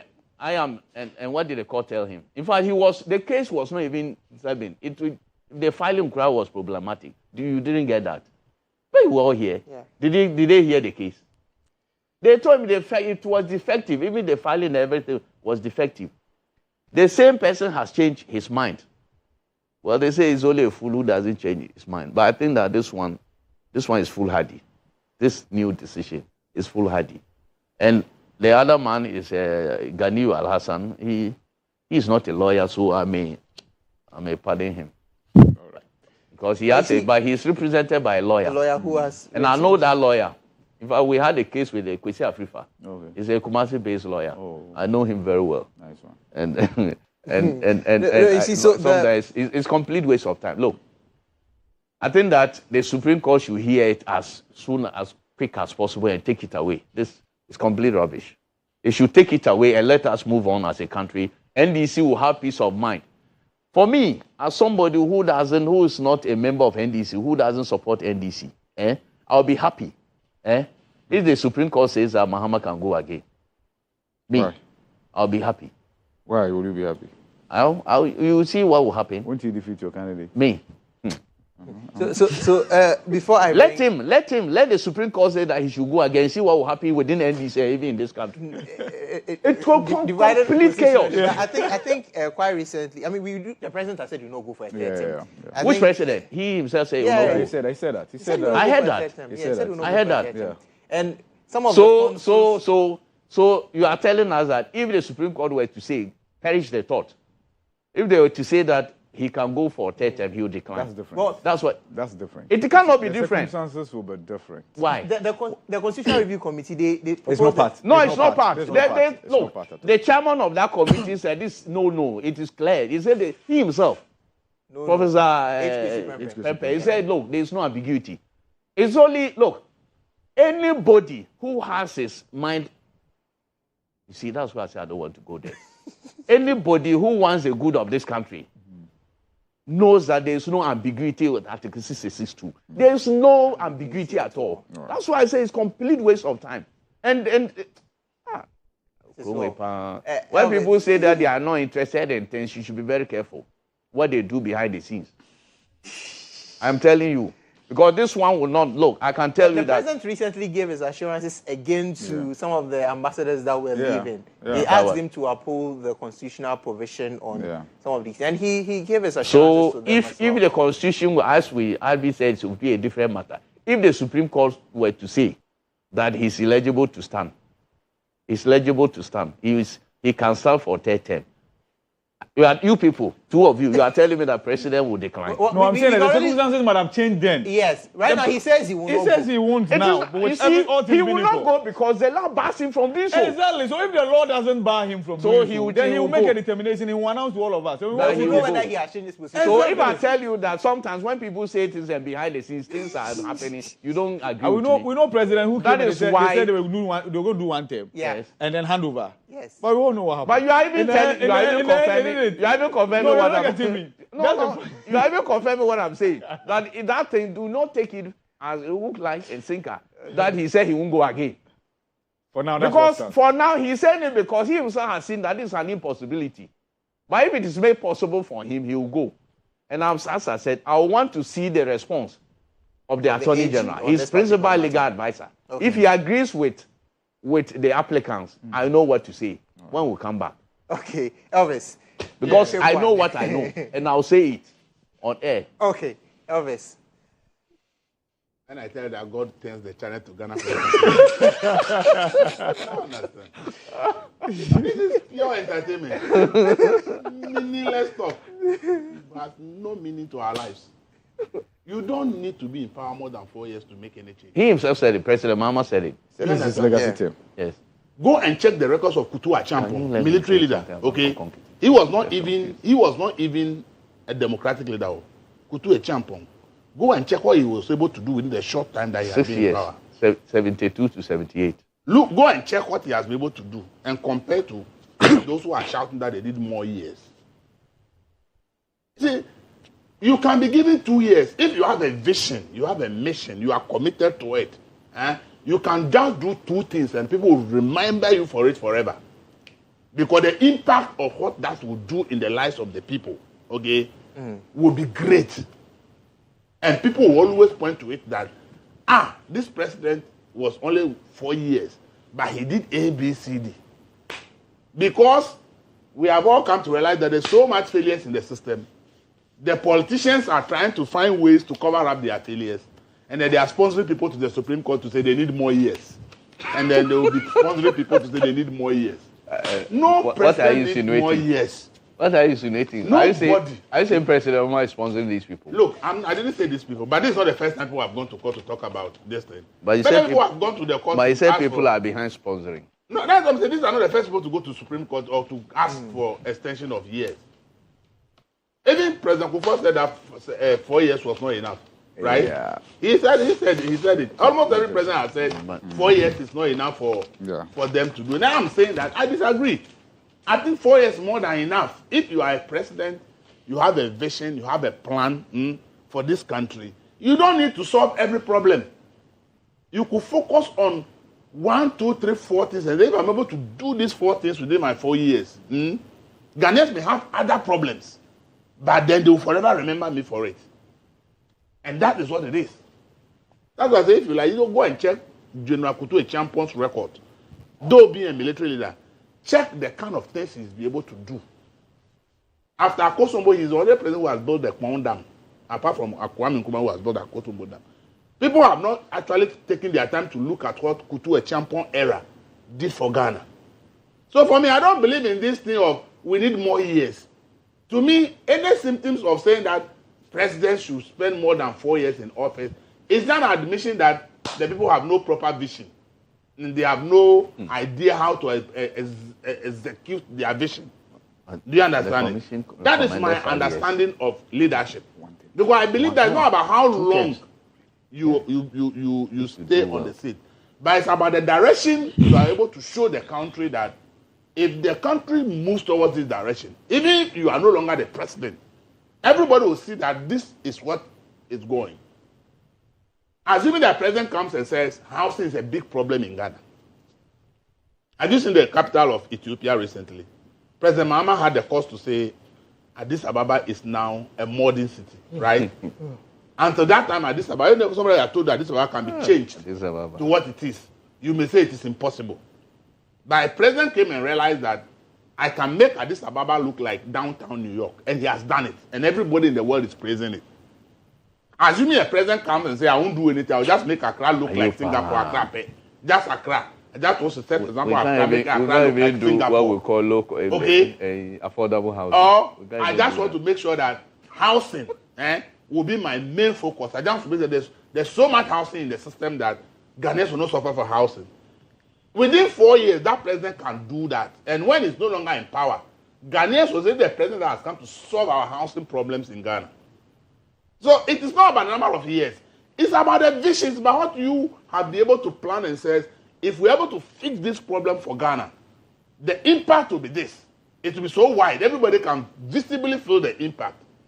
So this idea of 4 years, 8 years, 12 years, 20 years, it is irrelevant. We have seen people be in power for 20 years and Kosiaga, not in Ghana alone, but many countries around the world.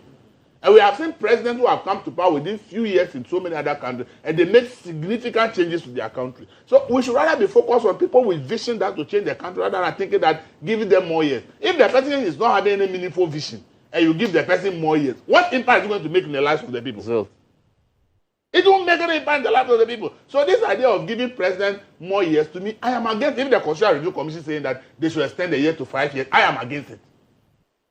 I think it is just to cover up inefficiency and let people spend more years in power and do nothing for us. If the vision is clear, look, before Donald Trump was elected, they had decided that's his good friend, that 1,000 positions, that if they win power, these 1,000 positions, these are the people who will man those positions. And for each of the positions, these are the visions they are going to implement. So the year he won power, within 1 month, he has appointed almost everybody. Because before they came to power, they were prepared. They decided that if the American will listen to our vision, our message will give us the power, we are going to do A, B, C. We are not, from day one, we are starting our policy. But we are also starting with 24-hour economy. That is why, in the first day he entered office, he started signing executive instruments. Why? Because they are prepared. They know exactly what they are coming to do. So we don't need more years. We should rather be telling the politicians that your visions are not bold enough. Come up with bolder visions. That's why I always say that if I have the opportunity, no politician will determine the development of this country. I will just make the work of the NDPC binding on every government. It is compulsory. Let them plan the entire country and decide how we should go. When you come as a government, yours is to hire to look for the money to implement it. So if we say, give us this year 50 secondary schools, 100 primary schools, 4 public universities, 20 district hospitals, 10 regional hospitals, we determine what we should do each year, and it is captured. So if you win elections, this year, this is what the NDPC wants the government of the day to do for the people of Ghana, period. And your success yours is to look for money to fix it. And then, when it's time for election, you are judged based on the 4-year period, all that the NDPC say you must do within the 4-year period for Ghana. We judge you by the percentage of success of what you are able to do. And then when we realize that you are below 50%, we kick you off and we bring another person. That is what will make the politicians sit down and think. But when we allow them to convert their political manifesto into our medium-term development plan, that is why we are going nowhere. So we don't need all this brouhaha about going to Supreme Court or not. What somebody should be going to the Supreme Court to say is that Supreme Court make NDPC's work binding on every government. I think that anybody who wants to go to the Supreme Court, I don't have the money, but I have money. That's the one thing I want to go to the Supreme Court to tell me. That make the work of NDPC binding on every government so that the planning of this country will be done by experts in the various sectors, agreed, approved, and it is there that from 2016 to 2020, 4 years, you have to build 50 secondary schools, you have to build 5 universities, you have to construct 2,000 kilometers of roads. Okay. And the roads for each region, and to be regionally planned. Okay. That for this region, this length of road in region, the secondary school 2 will go to this. Everything is planned. Okay. So yours is to look for the money and execute. If you can't find the money to execute, let somebody else come. All right. But this idea of 4 years, 8 years, 20 years, we can give a president 100 years to be on the seat. Nothing will happen because it has happened around. People have been 40 years on the seat. And I've said it. The Asian tigers that we admire today, read their history. It took them 30 to 40 years to transform their country. Okay. We have been in a democracy for over 30 years, and our country is still the way it is. We should think. All right. Elvis, thank you so much for that. Let's cross over to the Ashanti region now, where Isaac Justice Bediako is with the Ashanti Regional Minister. Frank Amoako-Hene. Let's get them as well as the National Day of Cleanup commences today. Let's go to the Ashanti region now.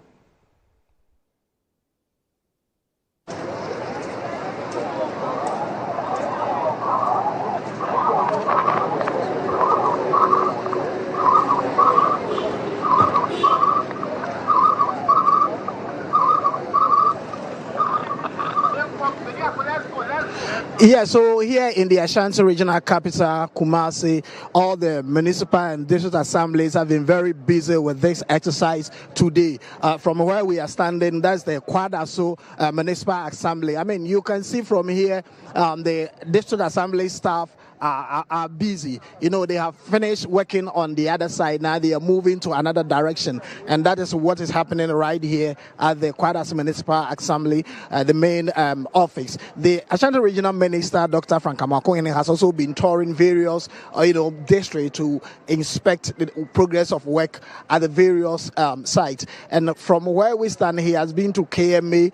Now he's in Kwadaso. From here, he's moving to Asokwa to go and inspect what is going on in the regional capital. So participation generally in the region has been great because the government officials today is their work, and indeed they are doing their best.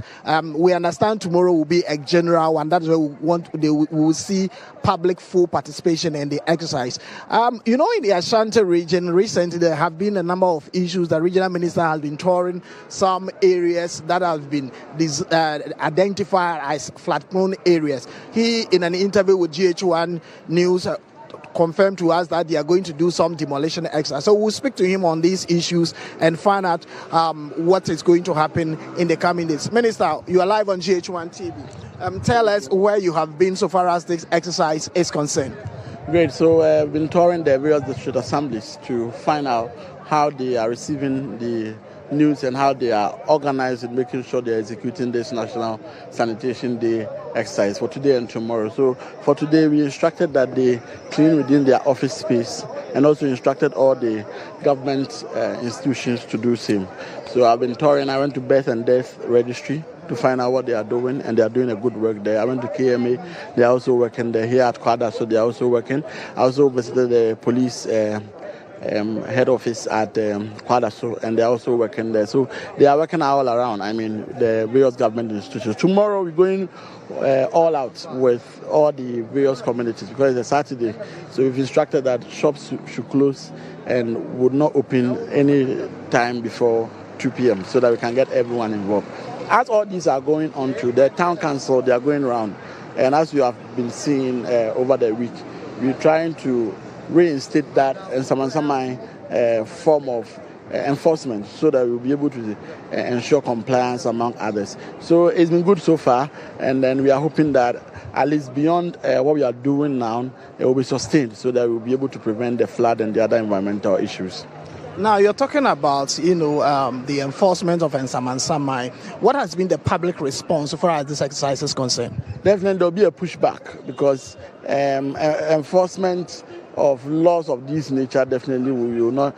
People will ask for warrants and all that. But the laws permit clearly that the environmental officers would be able to assess your environment and be able to ensure that you are sticking to the tenets of keeping an environmentally hygienic conditions. So yes, it's been good, and I'm sure that as we persist and continue with same, most definitely they would understand that we are doing this to prevent these issues of flooding that comes and takes lives and livelihoods, so that we are able to protect them. So yes, from last Monday they've been on the ground. Some have been convicted, others too have been fined and all that. So most definitely, with the sustained effort, we should be able to get it reinstated fully. Would you be able to give a total number of people who have been convicted and those who have been found? What is the range?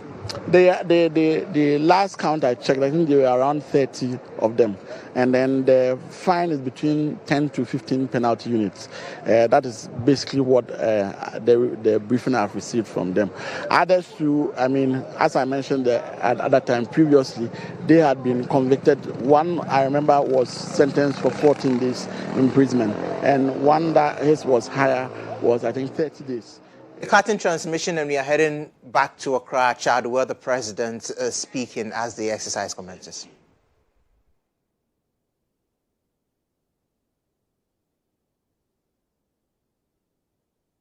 The community. So you choose whether to clean your own compound and environment or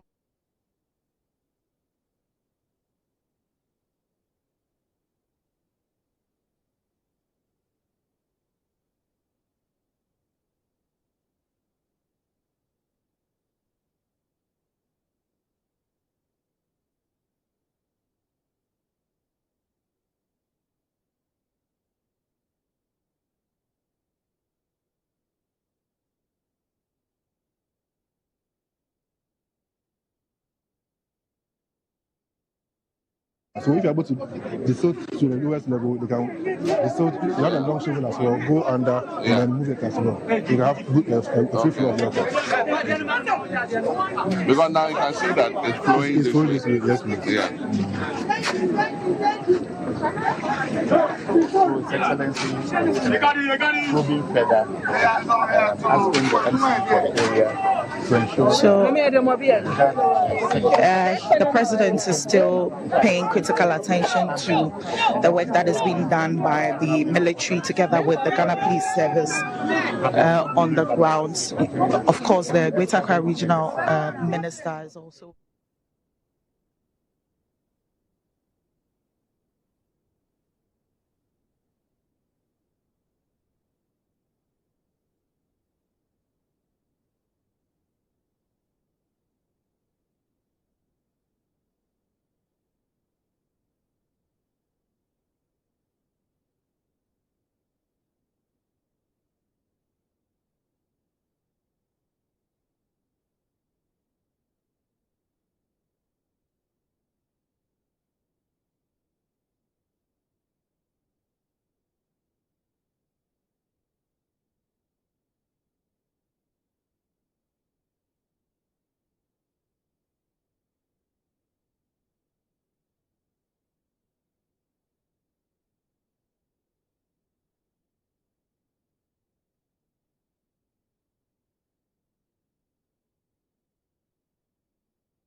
We'll bring you live pictures from Chado subsequently after this break. Stay with us, don't go anywhere.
give me just what I need, and I can feel the whole.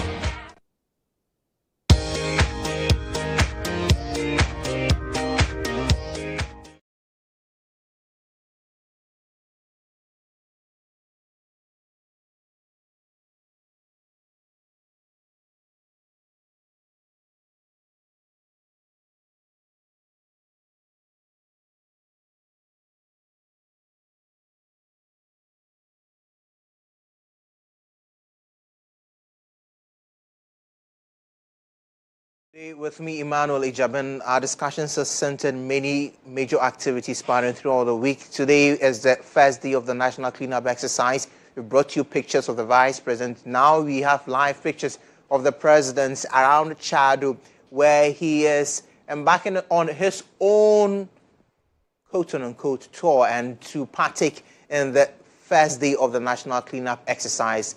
Live on your screens now, you could see the President by an area where there is some refuge. You could see him engaging with officials and trying to get an understanding of the situation over there. Earlier, he has been speaking, directing on some of the places he's already been to in and around the area as part of his entourage, presidential staffers, and quite a critical staff, the Greater Accra Regional Minister in Accra, where we experienced the most of the devastating floods. The President, as we can see him, is still engaging with officials, and he's speaking. Now let's go over for the bite. Yeah. So let them come and clean up this outlet and then share things from here, so that I can at least the little water. You see, there's water flowing in it, so that I can drain that water. Yeah. Okay. Thank you. I mean, the problem is obvious. Yes, sir. Most of these are human interventions. I mean, these houses that they build there, they force the stream to bend. You know. All right. Thank you. Thank you very much, sir. Thank you so much. So, His Excellency has just witnessed one of the self-inflicted disasters that we have had in our this part of the country.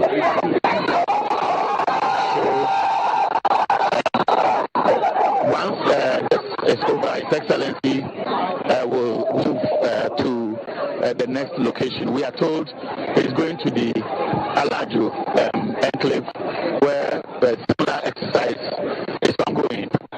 We will be moving with the President, and we will be reporting to you.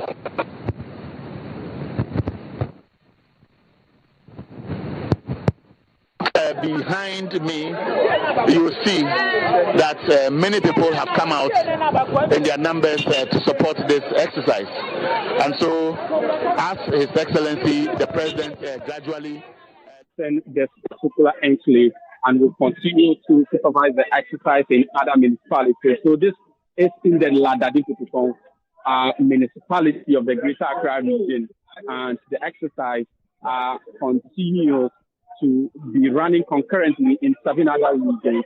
The President says that government will continue to ensure that residents or Ghanaians are protected from these recurring floods that keep happening over the years. So the President has filed out to continue the exercise. So this is also happening in other parts of the Greater Accra region, the Ayawaso East constituency, or the Ayawaso East municipality, and also the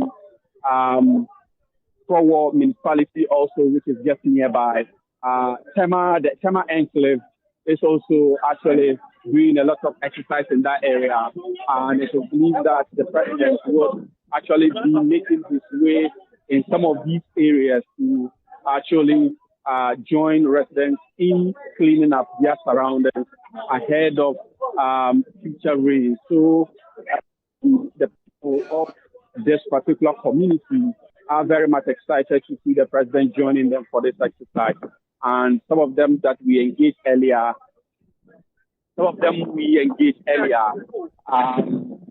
actually found that that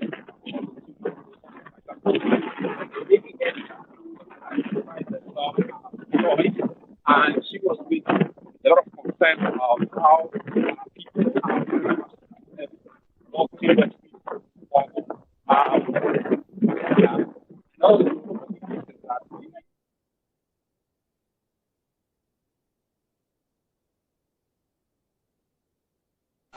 So that is live pictures from the president's early engagement at Chad. What you're seeing now currently is what happened earlier at Agyabeng from Nungua.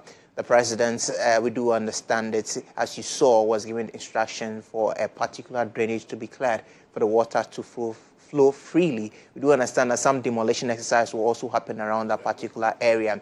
What is quite critical is that the president will be visiting most of the places where the floods devastated, destroyed property, and we saw some loss of lives. The Agyabeng, last when EIB network was there, we still saw that it hasn't been dredged yet. We do understand from our presidential affairs correspondent, Abdul Hanan Adam, that the president from Chad will be making his way to Agyabeng. So we will be monitoring and we'll bring you live pictures, what exactly is happening there, what his directive will be after he assesses the situation. When we were there last time, we were even told that days ago, just the day before, a man was taking an item out of his item, and then there was a young lady, about 10 years or 15 years, that was also found. So that adds to the statistic that we didn't even have from before. But yes, the exercise is ongoing. Keep your TV set glued to us. We would bring you live pictures. But before we wrap up the show finally, a very important subject that has to do with food security. And as a country, we spend a lot of money importing poultry products. And government sought to change the narrative by creating an import substitution measure through the Nkoko Nketenkete program. Yesterday, the Agri Minister, Eric Opoku, was before Parliament, and a comment he made about some video receipts he has gotten of the persons who received the chicks, now full-grown fowls, killing them and sending him the videos in expression of their thanks to government for giving them something to eat, which was meant to be sold. IB. Yes. So I'm very sure that the minister revealed this on a lighter note. And he subsequently went ahead to caution the beneficiaries that the chicks they were given, now fowls, were not meant for their personal consumption. They were supposed to. He used the opportunity to caution them. How can he say that? I'm not sure he said that. He never said it. He never said they were not meant for their personal consumption. We have a few minutes. Let me tell you what the program is about. So they were supposed to rear the chicks, and layers will have to lay eggs, right? And then broilers, you can then sell them, make money. Mind you, these were not gifts. It's a program that should have the beneficiaries paying back, right? Good. So if you have been given... They have to pay back. Oh, yes, they are. This is the first I'm getting So what? Government went on a frolic of giving people chicks to rear empowerment. How is that empowerment? Economic empowerment. Yes, that was it. No, they are not supposed to pay back. No, all jokers, I didn't know they were supposed to pay. They were not supposed to pay. They were supposed to. So it's more or less like a revolving program where you are empowered to go into poultry farming, right? You sell, make money, and then pay back to government. And then you more or less like a business incubator program. Now, are the farmers allowed to consume some of the fowls? Yes. But what the minister related to is that they are consuming everything. And that's where the problem is.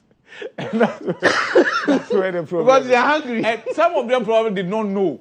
Because if you were indeed eating everything, it means you were committing a crime. Why will you take a video of the crime you are committing and send to the minister? Right? So, I'm sorry, and we'll wrap up. I think the minister will just have to re-engage the beneficiaries. Yes. Look, why are you...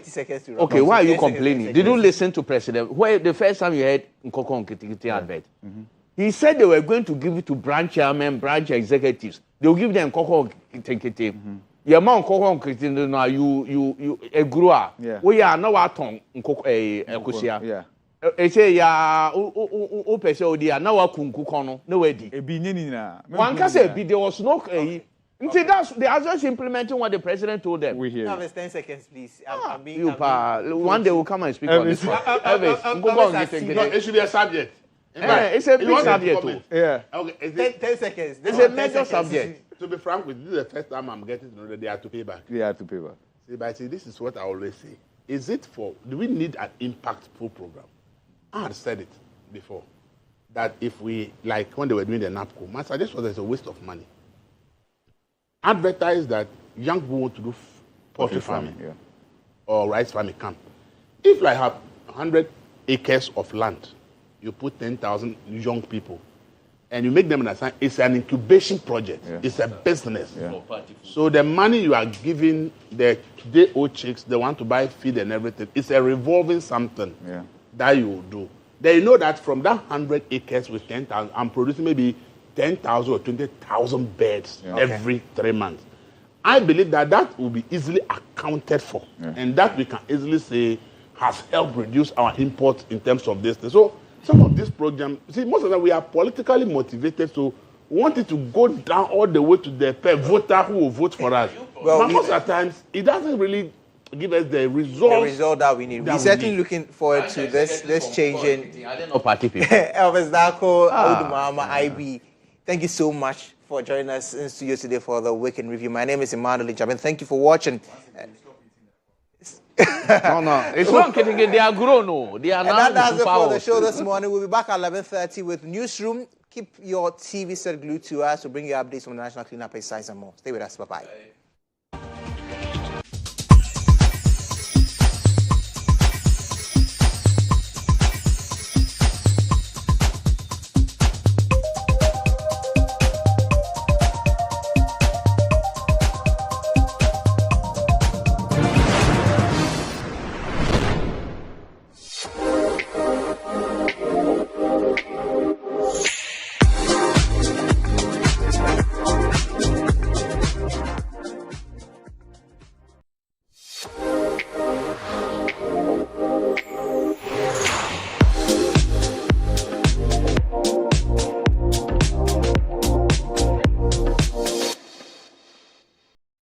On November 1st, 2025, Dominion University College proudly transitioned to its new identity, South Shore University College. Established in 2009 as Dominion University College, our institution has evolved significantly to embrace a broader, more impactful Pan-African mission. This rebranding powerfully reflects our unwavering dedication to developing Africa's future generation of visionary leaders. Our new purpose is to shift Africa away from the troubling legacy of reliance on external aid, towards a self-reliant Africa that depends on its own experts, entrepreneurs, leaders, and innovators for its advancement. Guided by our motto, Ex Africa, Nova Lux, from Africa, a new light, our goal is to nurture these leaders through accessible, experience-driven, and ethically grounded education. We equip students with critical thinking skills, a thorough understanding of Africa's complexities, and the ability to create global impact while addressing local issues. We believe that authentic leadership addresses real-world problems, promotes sustainable development, and inspires progress across the continent and beyond. Our distinctive educational philosophy is built upon 5 interconnected principles and core values, collectively known as T's. Trustworthiness is embedded through rigorous academic integrity, transparent governance, and ethical leadership modules promoting honesty and accountability. Experience is central to our approach, emphasizing practical application, immersive field work, and real-world projects over rote learning. Authority is cultivated by empowering students to own their learning, fostering critical thinking, and developing their voices as future leaders and experts. Success is defined broadly to include academic excellence, personal growth, and the demonstrable impact graduates make in their communities and professions, supported by mentorship. Expertise is developed through specialized faculty, cutting-edge research opportunities, and a curriculum combining deep knowledge with interdisciplinary breadth. This comprehensive philosophy is